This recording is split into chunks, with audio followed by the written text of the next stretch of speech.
Hello again, Sun Devil friends, and welcome to this week's edition of Dugout Chatter with ASU baseball head coach Willie Bloomquist. I'm Jeff Munn, filling in for Braiden. Bell. Why did I forget that name? It's age, but at the same time, we're here at Rolling Hills Golf Course, grass clippings. We're here for you every week during the baseball season. And before I get myself into any more trouble, we'll turn to the man you really want to hear from, ASU baseball coach Willie Bloomquist, whose name I do remember, and you can give him a round of applause. Thank you, Bunny. I appreciate it. Yeah. We're going to start the show with a mixture of good news and bad news. Which one do you want to do first? I'd say get the bad out of the way. All right. Get it done. Last night in Vegas. I'll let you take it from there. That was. I'm just going to apologize to our fans and our alumni, our fan base, and everybody else who supports ASU baseball. That was pathetic.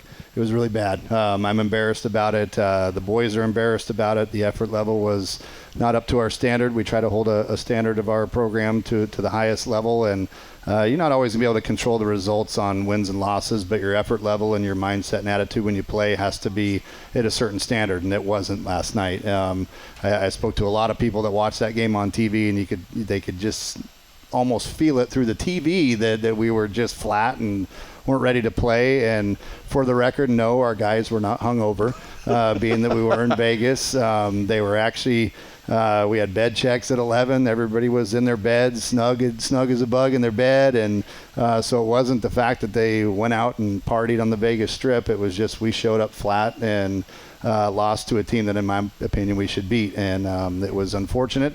We learned from it. We move on, and we get ready for Utah this week. And we will talk about the Utah series a little bit later in the show. But now to the good news. A tremendous weekend on a whole lot of levels against Kansas. First and foremost, you get another series win, taking 2 of 3. The Sunday game was, if you're a baseball fan, that game Sunday was, you got your money's worth and about 10 times over, as you got the new Contreras home run to walk it off 7-6. And I heard your interview afterwards. You had been working. Yeah, by all means, applaud that. You had mentioned to the media, and I think you said it to Tim and Max afterwards, that you guys have been working with New on taking pitches to the opposite field earlier that day. Well, not so much the opposite field. It's just Kansas had a pitching staff that, for you baseball people that really understand it, when a pitcher's working out of the stretch, if they quick pitch you, I guess, or don't do a high leg kick and they're trying to mess up your timing as a hitter. New is, you guys that follow New, Contreras has a big leg kick when he hits. So his timing was getting all messed up because these guys were quick pitching him. And so we kind of threw another arrow in his quiver really to be able to shorten the leg kick up and just kind of go heel down and go let his hands take over and swing. And so we were working on that. Jason Ellison, our hitting coach, was working on that with them pregame in the cages. And that kid in the 9th inning happened to be a guy that was trying to kind of quick pitch and slide step, and he put it into play immediately, and it worked. So once in a while we know what we're talking about, and sometimes it works. A lot of times it's very difficult for any hitter to be able to hit a shot like that on a 2-strike count, and he'd fouled off a number of pitches. And not only did he get a hold of something, I guess it had a lot to do with the fact there were 2 strikes. He took it the opposite way. You're not going to expect to pull a pitch with 2 strikes. Well, pulling happens just as a result of having good, consistent contact. And with 2 strikes, you're trying to see the ball a little bit deeper. So that's why, the old adage is take 2, hit it to right. Because you're letting the ball travel a little bit, or at least trying to, so you can see it better and not chase the breaking stuff in the dirt.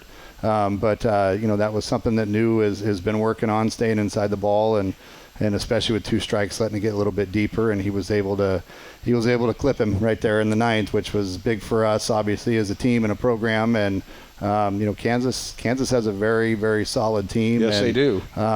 They came in, and those kids can swing it a little bit and hit, and they have a couple of really good arms that shut us down there for a while. But to come away with that one with after kind of giving up the lead late there, which was a tough one, but for our guys to respond from that and come back and still figure out a way to win was a big one. Let me follow up with a couple other things about Sunday, but I don't want to forget about Friday either for this reason. Ben Jacobs did not have his best stuff. He had struggled with command. But I remember something from years ago, the great Hall of Famer Jack Morris said, the job of a starting pitcher is to give your team a chance to win. And Ben did that on Friday night. He had a lead when he left the ball game. So even though he didn't have his best stuff, he still put his team in a position to win the ball game. Yeah, he did. I think he walked 7 guys, I want to say, but he kept us in there. His pitch count got a little elevated early, obviously with the extra walks, but he battled. He didn't implode, which is a big step for Benny from previous years. Just growing up maturity-wise, and I think you'll hear from our pitching coach later on. But just working a lot with him on the mental side of the game. On when things don't go your way or a call doesn't go your way. There was a check swing in that inning that was definitely strike 3. I think the leadoff hitter. I remember that. That I don't know what that guy was looking at, but he missed it, and the guy ended up walking the leadoff guy and ended up walking the bases loaded. A lesser Benny Jacobs would have probably given up at least a crooked spot right there, and he was able to get a punch out and then a double play ball, if I remember right, and get us out of that inning. So with a 0, and yeah, he didn't have his best stuff. wasn't overly sharp, but put up I think 5 zeros in that inning, in that game, if I remember right. And he did. Gave us a chance to win and our offense to get going, and we were able to put up a big win in front of a very, very huge crowd, which was absolutely awesome to have that kind of fan support out there on Friday night. It was huge for our guys, huge for the program, and I hopefully they keep coming, because that was a heck of a fun environment to play in front of. They did keep coming. I mean, you look at the crowd Saturday and Sunday, and I think the number for the weekend, just the 3 games with Kansas, was somewhere over 13,000.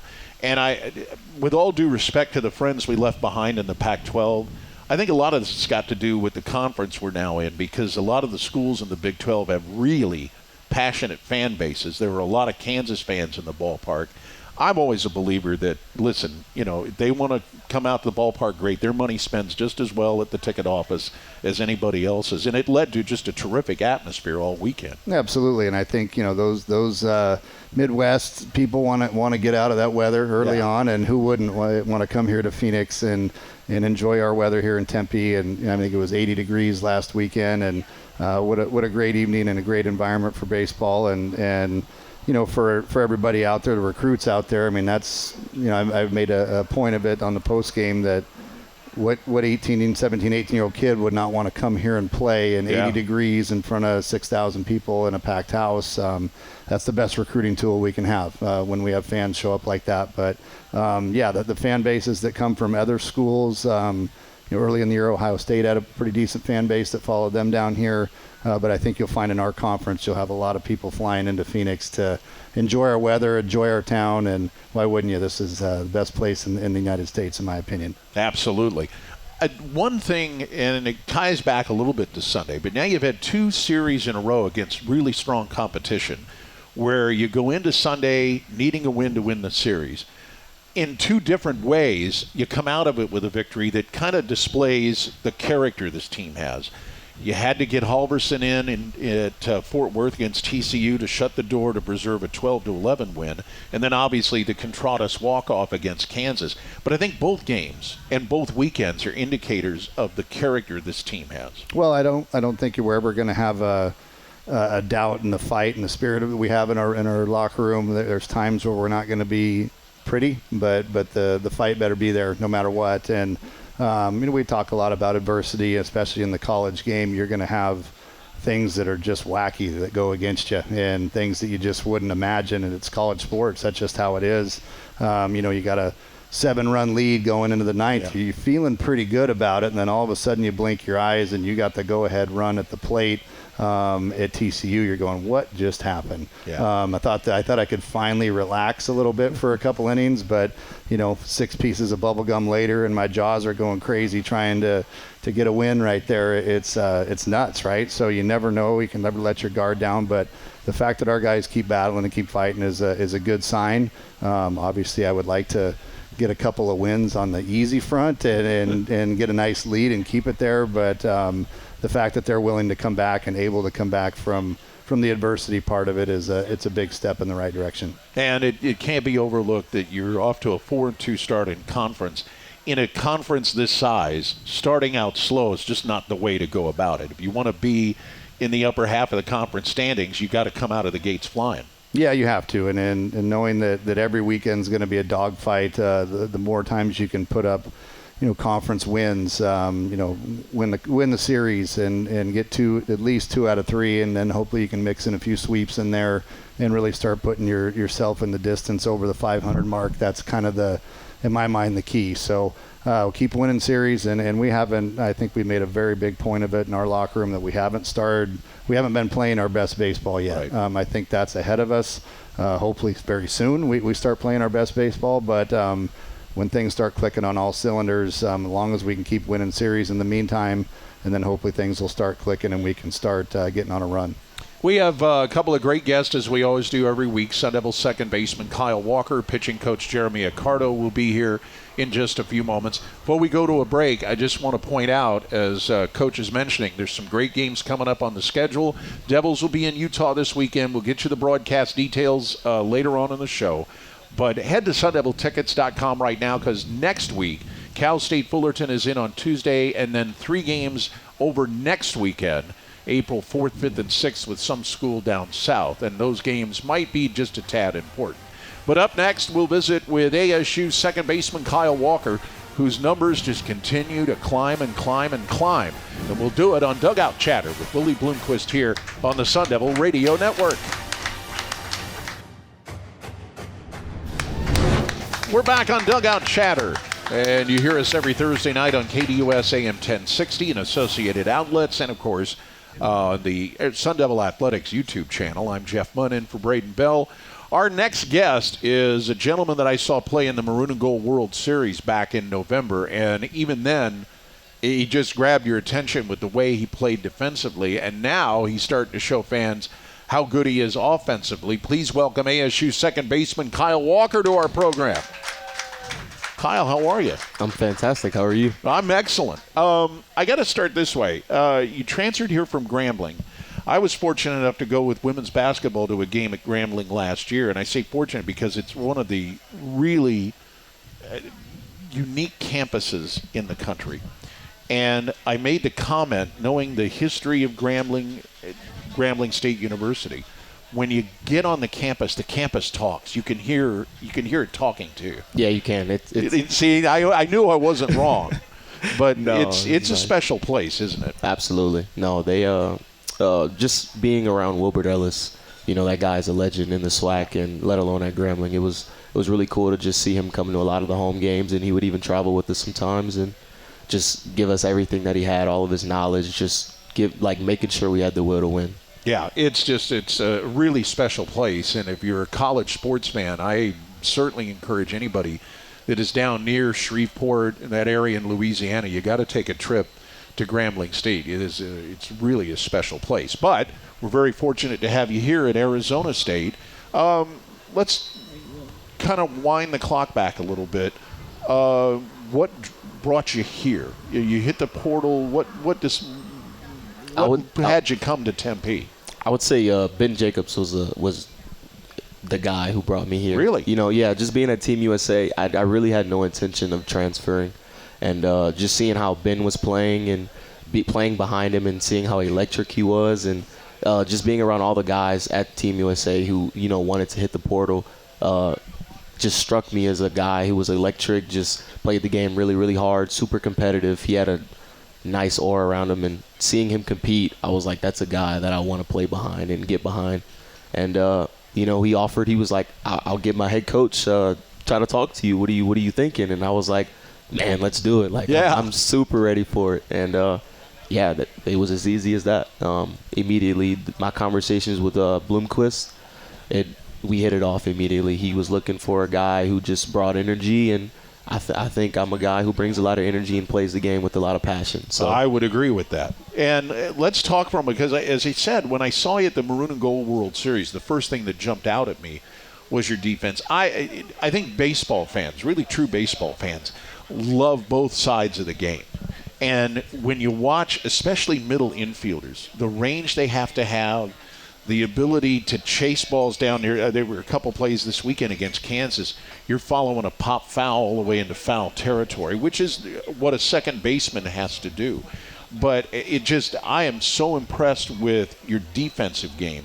And I know that's something you work on a lot. Absolutely. I really appreciate that. No, yeah, I try to play the game really, really hard. If I see the ball and something I can get to, I try to play as instinctually as I can. It's just something that I've always done and something that I want to continue to do while I play the game. Is it, and pardon me for not knowing this, have you played a lot of times on the left side of the infield at short? So it's been a long time. My freshman year when I was at Louisiana Tech, I was a third baseman. And as the year kind of progressed, I redshirted and just kind of got thrown in the outfield a little bit.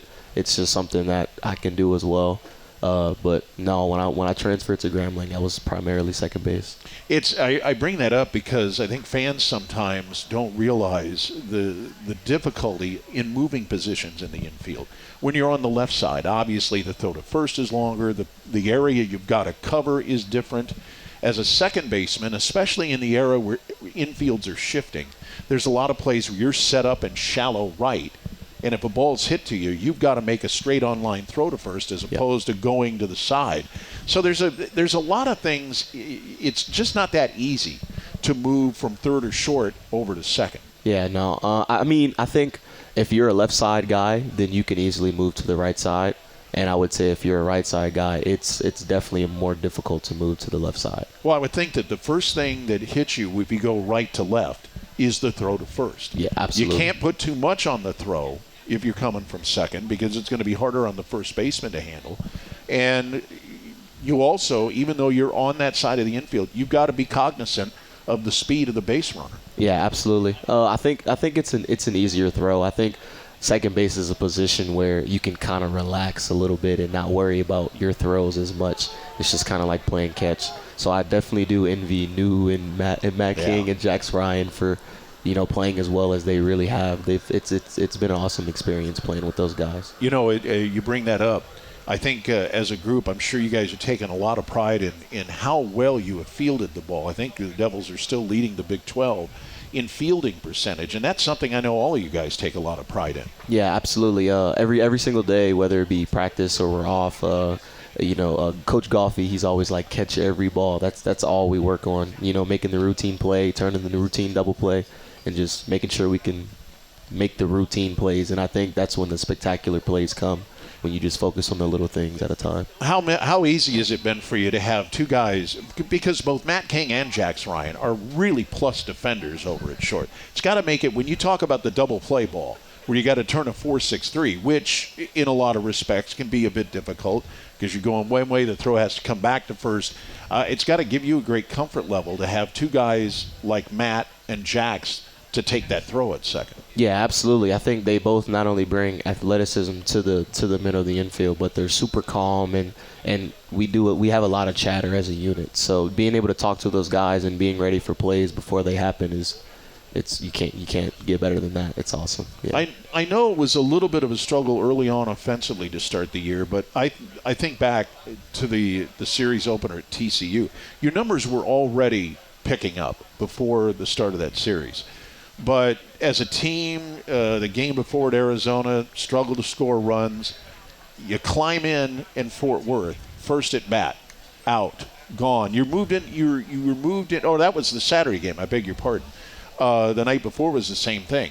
But the Saturday game, and you had been moved into the leadoff spot with Kian Vu on the shelf with an injury. That first at bat, which I think was on the second pitch, really was a signal to those of us upstairs, okay, this offense is ready to break out. And you did that day, big time. No, I was looking for a pitch to hit. As a leadoff spot, I think I'm an aggressive hitter, so I try to make good contact within the first three pitches of an at bat. And in that situation, he just threw a pitch that I feel like I can handle, and I got a result from it. Oh, I'll say you did. Now, you mentioned being aggressive at the plate. A lot of times with leadoff hitters, especially the first at-bat of the game, I mean, it's different once you get second, third, fourth at-bat. But that first at-bat, there are a lot of leadoff guys that will try to be as patient as they can to give the guys in the dugout a look at what the guy on the mound is throwing. But I've also heard managers and coaches say, look, if you've got a pitch you can handle, go ahead and swing at it. So even though you've been batting leadoff, you still have the opportunity to be aggressive. No, absolutely. I think for the most part, our offense all year has been aggressive. So I think just starting off the game, if it's first pitch or third pitch, it doesn't matter. If it's a pitch you can handle, I think you go for it. And I also think it sets, the day like for everyone else in the lineup. So they see the leadoff go after the first pitch. Why not go after the first pitch? It's something you can handle. That's a great point, and it's one that, I had been around baseball for a long time, and you hear a lot of stories about leadoff guys that they'll try to take a bunch of pitches. But you're right. I mean, being aggressive can also set a tone for your teammates. Tell me about base running, because one thing I've noticed watching you run the bases, and it's a very little thing that fans may not pick up on, the turn at second. You make a really tight turn. And some people may say, well, what's the importance of that? Well, that's like gaining an extra step if you're going to try to go first to third. Yeah, it may just be from playing football back in the day. I'm not sure, but no, I definitely think making a tighter turn, it's less space. You get less time to get to the bag. And I just try to get there as fast as I can once I pick up Sammy over there at third. Yeah. What position did you play in football? Running back. Okay. Well, that's the other thing. I think one of the real challenges of base running, especially going first to third, you got to read the play. You have to read where the ball is, and you got to pick up your coach. Yep, absolutely. And it's not just, blindly going and I'm going to try to make third. So there's a lot of things that you have to take into account as you're heading to second. Yeah. So I think, the biggest rule is if the ball's in front of you, you have to be a ball player and, pay attention to the game and know who your outfielders are to see if you can make that. But, a ball behind you in right field, you just completely pick up your third base coach and he'll take care of you. How do you feel about playing this time of year in Arizona? The sky is really big. It can be day games. It can be kind of challenging fighting the sun. How have you adapted to the kind of skies that you deal with here in Arizona? Honestly, I love it.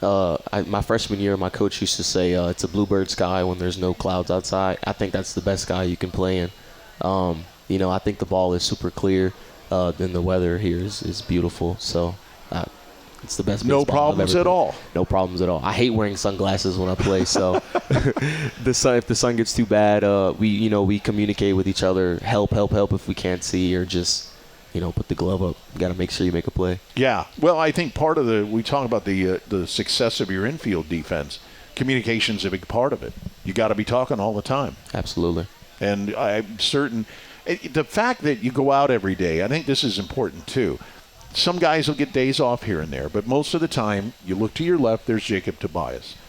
You look to your right, you've either got Matt King or Jax Ryan at short, and you got New at third. Familiarity gives a comfort level. Absolutely, especially with the veteran presence, Toby being here for 4 years, and then New being in the program. It's just those guys set a standard for us and how they want things to look, let alone having Bloomquist, a former big leaguer, and Goffey, who just has been around the game for so long. It's awesome to know that, there's guys who know what they're talking about and want things done a certain way, and to be able to put it in practice and in game, it's been an awesome experience. Well, just to this point, it has been such a joy to watch you play both sides of the plate, at the plate and in the field. And we are very, very glad you're part of the Sun Devil program. Kyle, I appreciate you stopping by. I appreciate you. I love it here. Absolutely. We're glad of that, too. Kyle Walker, ladies and gentlemen, with us on Dugout Chatter. Up next, another great addition to the Sun Devil baseball program, pitching coach Jeremy Accardo. And we'll have that visit with Jeremy Accardo right after this on the Sun Devil Radio Network. We need some applause, people, because we're coming back, and this is Dugout Chatter. We're coming to you from Rolling Hills Golf Course grass clippings. I'm going to talk about that in the last segment. But we've got a very special guest after our thanks, of course, to Kyle Walker, who's also a very special guest. But I'll tell you, one thing that has really stood out at this point of the season is the performance of the Sun Devil pitching staff. And our guest is the guy who's really whipped that group into shape. ASU pitching coach Jeremy Accardo joins us. Not that they weren't always this good before, but it's improved considerably. And first of all, congratulations on the success this staff has had so far. Yeah, I mean, it's been a lot of fun. I've obviously I enjoy this opportunity. This is home for me, so this is an important role. But I don't think the job's anywhere close to being done.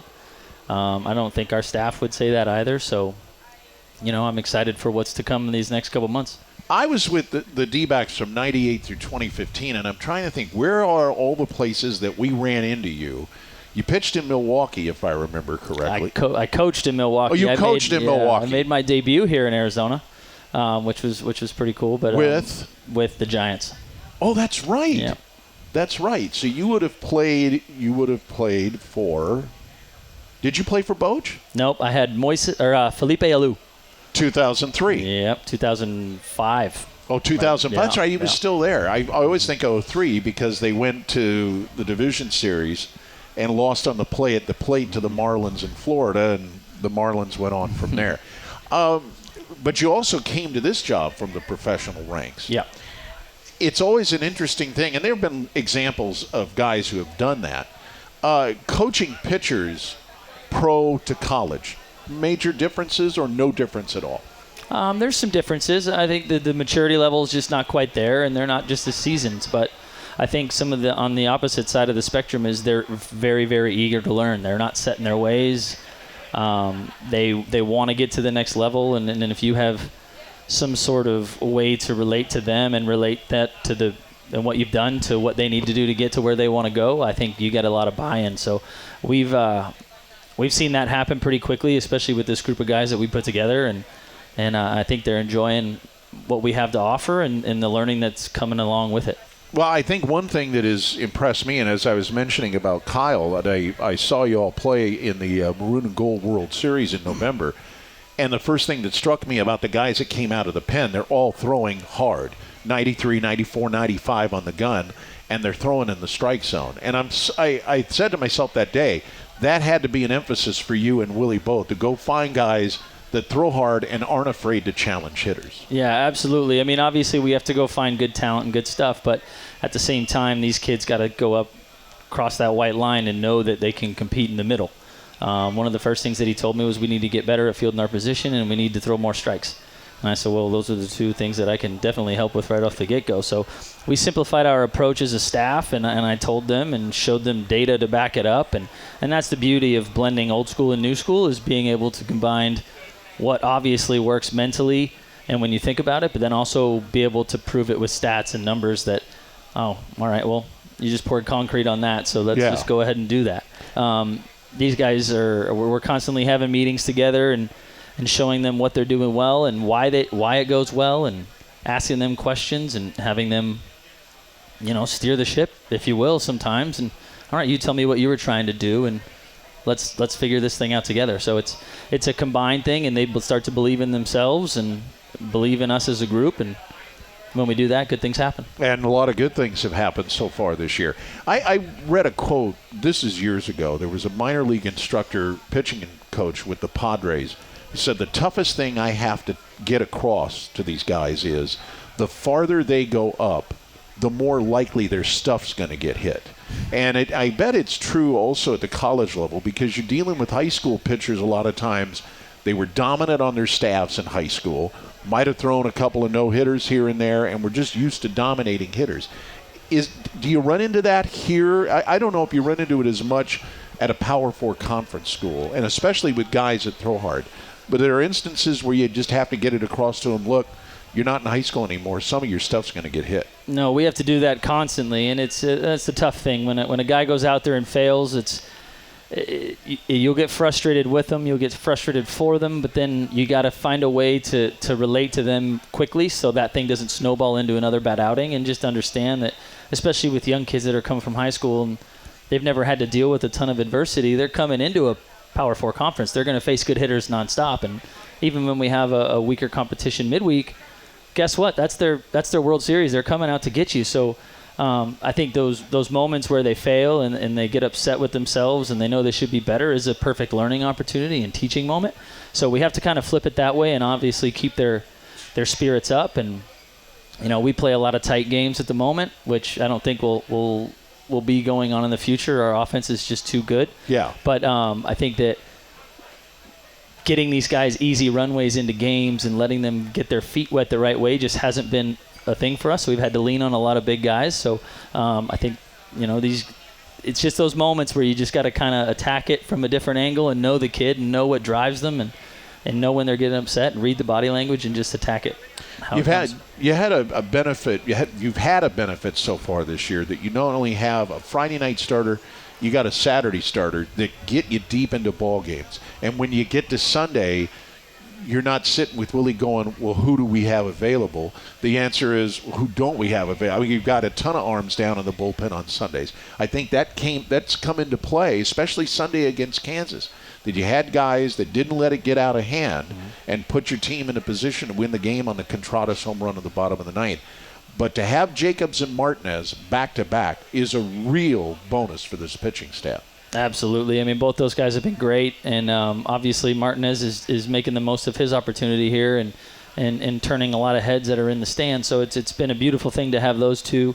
And you saw him against Kansas where it just didn't go the way that we wanted. Jacobs didn't have his best stuff and had to nibble a bit, but still kept us in the game. And same with Marty, this whole season, he'll give up a homer every once in a while. That's part of playing here, and just don't let that trickle into 2 or 3 or 4 runs. Right. And we'll be just fine. We just need to keep our heads forward and control what we control, try to win every pitch, and then move on to the next one. But that goes back to something I was mentioning to Willie in the first segment. I heard Jack Morris say this years ago. As a starter, it's not your job to go out and throw no-hitters, strike out 16 guys, things like that. Your job is to put your team in a position to win the game. And I go back to Friday night with Ben Jacobs. He didn't have his best stuff, but he left with the lead. He put his team in a position to win the ball game. Yep, exactly, and that's what you want. You want to leave with the game close, not giving up too many runs, let one swing be the difference maker if it needs be, but that's the whole thing. You can implode, like Willie said earlier, and let that thing get to you and feel like the world's stacked against you. You can stick your chest up and say, good, now I get to show how good I am in this big moment. And that's kind of what we want to see as coaches, because guess what? These moments are only going to get bigger the longer we play in this season. So if we can chisel and keep sharpening the axe, we'll be ready for when we need it. Now, the other good thing about, it is a good thing to have 2 starters that get you deep in ball games, but you're also challenged to find innings for the other guys down in the pen. The midweek games help. There's no question. You can get some guys some work in the midweek games, but it is a challenge, especially in a conference weekend.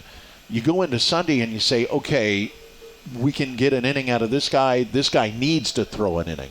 And so it's a nice problem to have, but it is a problem. Exactly. I mean, that's the toughest thing, right? Like, we got these weekend series that obviously mean the world to our future, but at the same time, these midweeks, we can't afford to lose these either. So right. Well, we'd love to get out there and get a nice cushion and get some guys some innings and keep them sharp.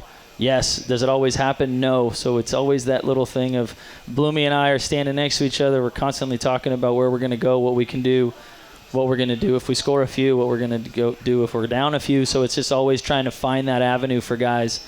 And then, our job as coaches is to find little windows of groupings in the lineup where our guys will have success and keep stacking success instead of shoving them into a moment where the odds are stacked against them because of whether it's righty, lefty, or somebody that hits the ball down in the zone and we pitch it down in the zone. So it's just always that beautiful science of game planning and all that stuff that just kind of makes coaching fun. It is. I bet it is fun. The other thing about it, and it's funny, all the years I've been in baseball, I didn't think about this till the other day. As a pitching coach, especially at the college level, you have to have input in who's behind the dish. And ASU obviously has 2 terrific catchers, but you've got to have a say in recruiting catchers because that's the guy that's handling your pitchers. Yeah, that brings up a very good point, and we made some pretty good acquisitions for some younger kids that are coming in, and I try to make it a point for me to talk to them. That's one thing that's different between college baseball and pro baseball. Is pro baseball, as soon as the catcher jumps in, they're calling games. So right. It's our job, and when we have our pitchers meetings, the catchers are always in there trying to learn along with us and the why, and then they start to understand the metrics of what's going on and what pitcher stuff does, so they can reply to me in game, and they can say, hey, this pitch just isn't there today. it's just not biting like it used to. So then we have to adjust our attack plan. So the smarter these catchers get, the better they are for what they have in the future in baseball, as well as it's just easy for us to navigate in-game situations. Yeah, and you mentioned it, communication. You've got to talk to those catchers as much as you talk to the pitchers when you go out to the mound. More times than not, I probably talk to them more. The pitchers always see what they want to see. That's the kind of thing. Like, that pitch was there. I can get the next guy. It wasn't, but that's fine. Yeah. The catchers will usually be a little more honest with you and tell you and they take a little bit of the passion and the heart out of it and just think objectively so we can figure out what we got to do better. Well, it has certainly paid off the way that your staff has handled things so far this year. And as you said, the games get more important, but the offense is going to continue to improve, and we have every confidence that your pitchers are going to do the same thing. Jeremy, I appreciate the visit. It's great to meet you, and continued success. Yeah, thank you. I appreciate that. ASU pitching coach Jeremy Accardo has done a terrific job with the ASU pitching staff. We're back with head coach Willie Bloomquist after this break on Dugout Chatter on the Sun Devil Radio Network. We're back on Dugout Chatter, final segment of this week's show. In for Braiden Bell, and I did remember his name this time. I'm Jeff Munn, back with head coach Willie Bloomquist.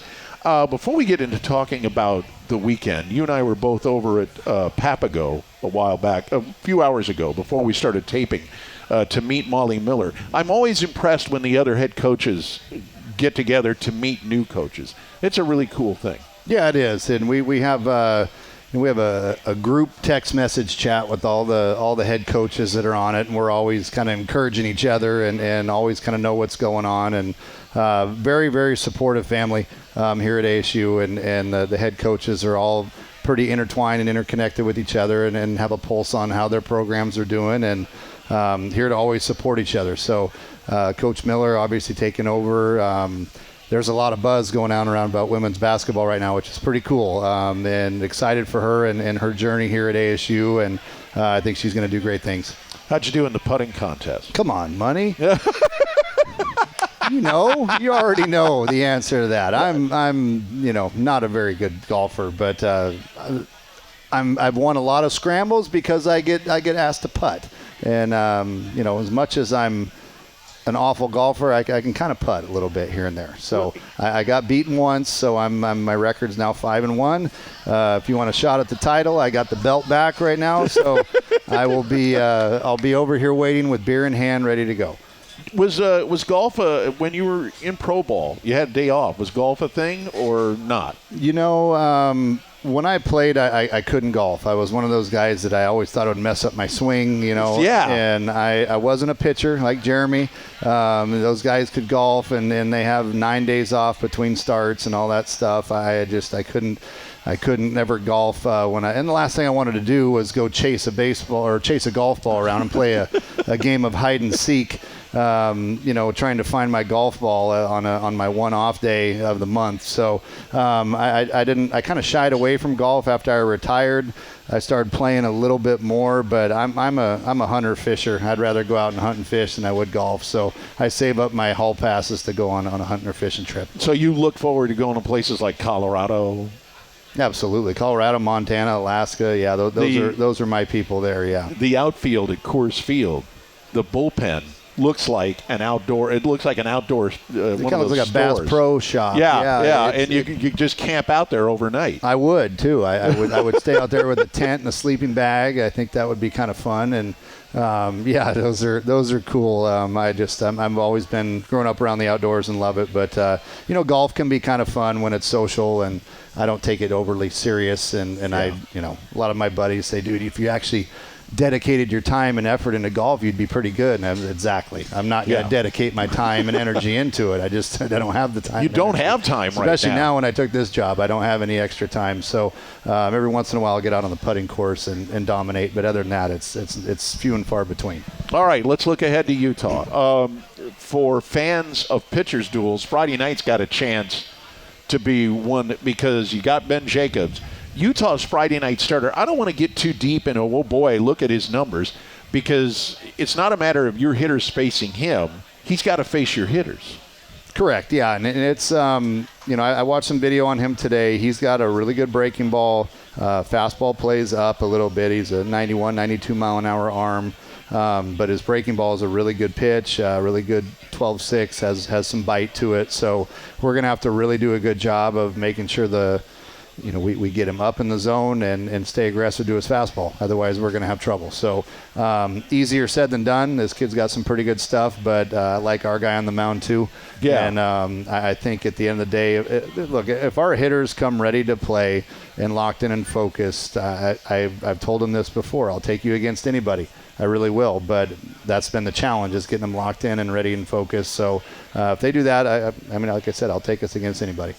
Can you update our fans on Kian Vu, what his status is looking ahead to this weekend? Kian is sent us a text message yesterday when we were in Vegas that said, today's the best day I've felt.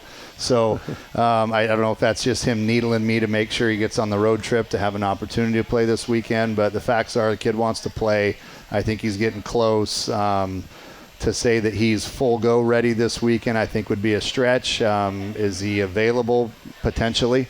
I just want to make sure when we do play him, that he is able to play his game. And, speed is a big part of his game. And if he can't run and do the things that he's capable of doing on the base paths and playing defensively, it really hampers what he's able to do and the dynamic part of his game. So I want to make sure he's ready, and I certainly would like to have him back for the following series. That would be kind of important. I want to make sure he's ready for U of A and 100% against those guys.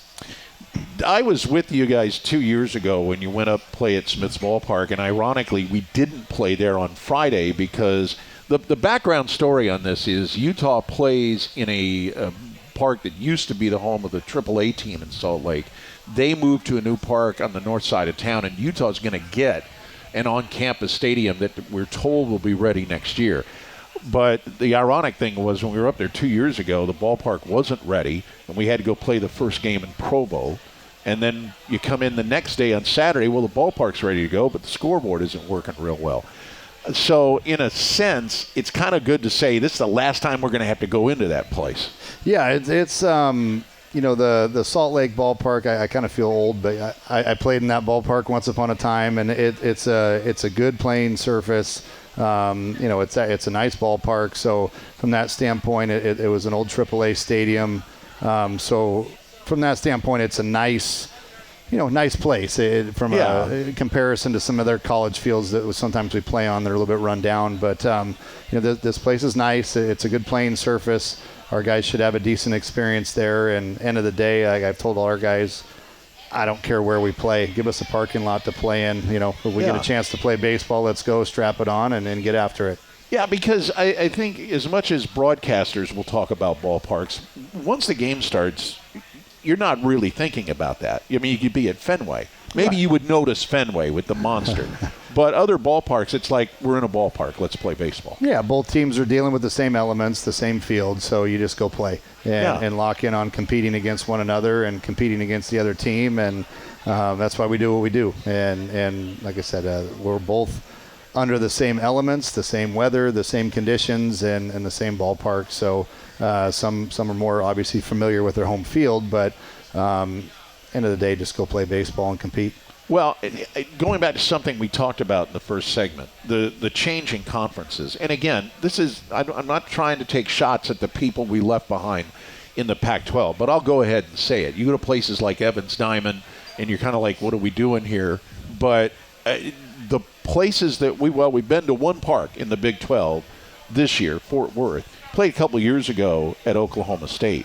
The places you're going to go on the road this year, I would include Cincinnati in this. You're going to be going into situations, nice ballparks, rabid fan bases. It's going to make those road games even more electric to play in. Yeah, I think, when you get away from the Steaming Dragon at Evans Park and Berkeley and some of those places, obviously Sunken Diamond at Stanford was pretty cool, those places. But, coming to these new other ones in the Big 12, I'm excited. We saw TCU, which might be, one of the top 3 or 4 in the Big 12. Obviously, Oklahoma State is beautiful, and they put a ton of money into that facility. I'm excited to see Cincinnati. I've heard that place is great. these places have their own little flair. Lubbock, at Texas Tech has their flair. Baylor, even West Virginia, those schools have their facilities that are they dedicate to their sports. So it'll be fun to go there, and like you said, the fan bases will be great. We come in there with the Arizona State tag on us, so they're going to be itching to get us when we go to their places. So this will be a fun journey as we tap into the Big 12. Did you find that at Fort Worth, that because it's Arizona State and the maroon and gold and the ASU logo on the hats, that TCU is a little, I don't know what the term is, they more knew fired us. up? Yeah, they knew us, you. Absolutely, and just kind of walking around town, and which is a great little town next to their campus. The people around there are like, yeah, we know that symbol, we know what that AS means, and seeing that we were around, and we have a big fan base down there too, and a lot of alums in that Dallas-Fort Worth area that came out to support us, so that was huge. But people know Arizona State down there, and that name brand carries a lot of weight across the country. Yeah, and we have fans in Salt Lake as well, so we're expecting a good turnout of people in maroon and gold up there as well, I would think. I hope so, yeah, because it's going to be a tough challenge against them. They're playing solid. Like I said, they got some pretty good starting pitching that we'll have our hands full with. I think if we can get past the starting pitching and knock those guys out of the game, then we should have a little bit better chance for success. But they're going to be tough. So they're swinging the bats well. They just took 2 or 3 from Oklahoma State last weekend. That's right. And so they're playing some pretty good baseball. We're not surprising. We're going to have our hands full, and it's going to probably be a dogfight and come down to a 1-run game, and probably at least 2 or 3 of these games it'll come down to a 1-run game, I'm sure. Let me go over a little housekeeping on the weekend. Friday, the game in Salt Lake starts at 5 Arizona time. It'll be on 1440 a.m. with Tim Healy and Max Rossiter. Saturday at 2 Arizona time. Pregame show goes 15 minutes prior to first pitch. Sunday will be at 1. Both the Saturday and Sunday games will be on KDUS AM 1060. Coach, appreciate the time. Good luck in Utah. We'll see you next week. You bet. Thanks, Jeff. You got it. Head coach Willie Bloomquist of ASU Baseball. For Braiden Bell, I'm Jeff Munn. Thanks for joining us for Dugout Chatter, a weekly presentation of the Sun Devil Radio Network.